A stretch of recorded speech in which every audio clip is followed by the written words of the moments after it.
The second season of Severance has just wrapped up. With all the twists and turns of this season, we're taking you behind the scenes to show how it got made.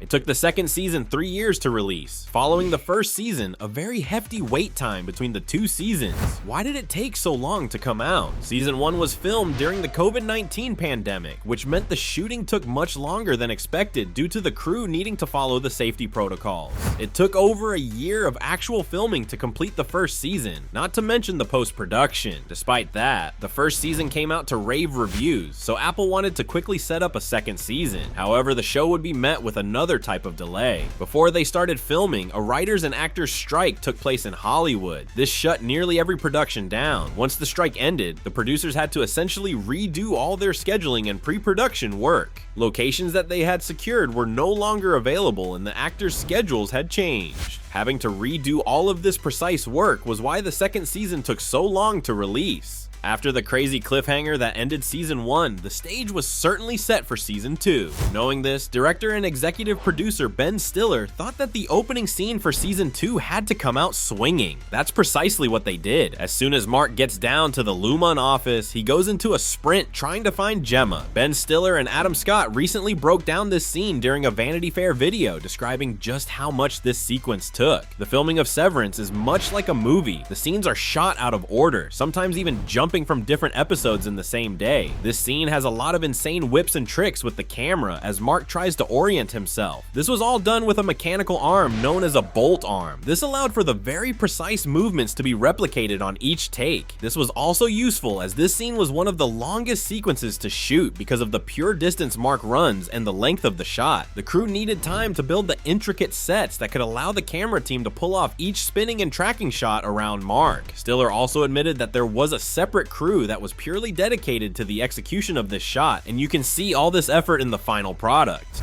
Yeah. So when we finally kind of wrapped it up, it was really fun. Yeah. That is not the only surprising moment of the season premiere. When Mark is sat down and forced to watch a Lumon-made stop-motion video, a mysterious voice that sounds very familiar narrates. While the actor remained uncredited in the episode, Ben Stiller revealed on the Jimmy Kimmel Show that the voice was indeed Keanu Reeves. Hey, no running in my halls.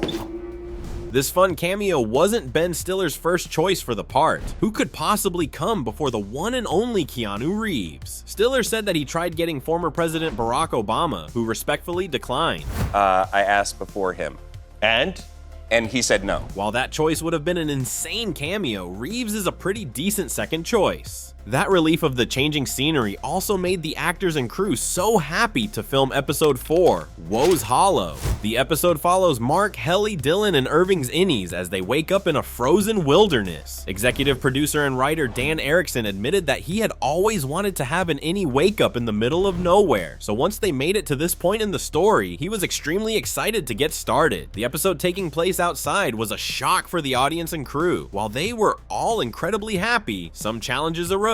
The actors, not being used to working outside, joked about not being able to drink as much as usual due to the lack of bathrooms on set. Despite that, everyone seemed more than happy to make this sacrifice for the episode's amazing payoff. No adjustment for me. I was so happy to be outside. I was like, you know.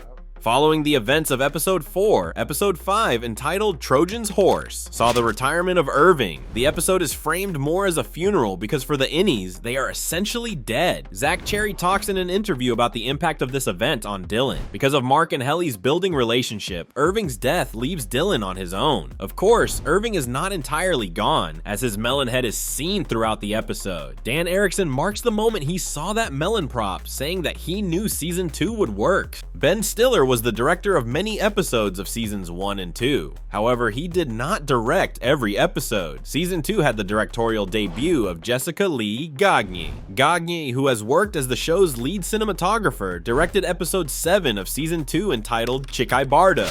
Many people point to the show's visual style when thinking of what makes it stand out so much. That suffocating feeling you get when roaming the halls or the switch from innie to outie is largely due to Gagne's work. Episode 7 was quite different visually from all that she had established in season 1. This episode shows us the idyllic life that Mark used to have with Gemma.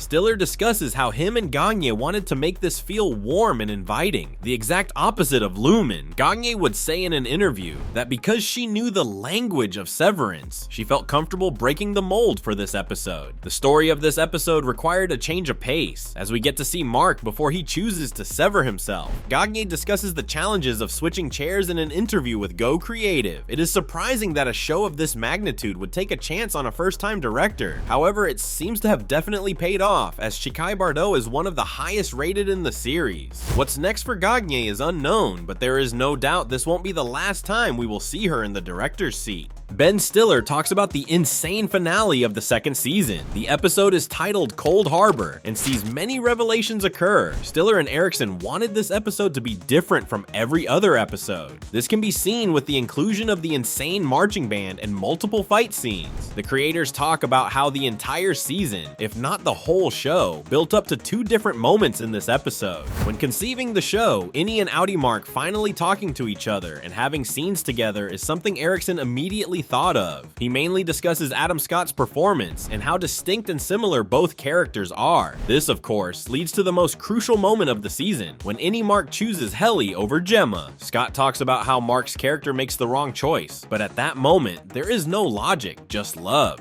Stiller reaffirmed this by describing Mark and Gemma running away together like in the rom-coms of old, only they aren't running into the sunset. In the end, the choice was selfish and human, the latter of which is all Innie Mark has wanted to be.